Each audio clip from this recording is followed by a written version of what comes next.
جب سے وہ حدیث پڑھی ہے کہ وہ لوگ جو طالب علم ہوتے ہیں، جو قرآن سیکھ رہے ہوتے ہیں، اور اسی دوران میں ان کا وہ وقت آ جاتا ہے اللہ سبحانہ تعالیٰ سے ملاقات کا، تو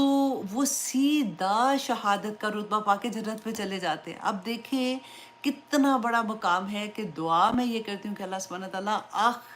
آخری سانس تک مجھے طالب علم رکھنا،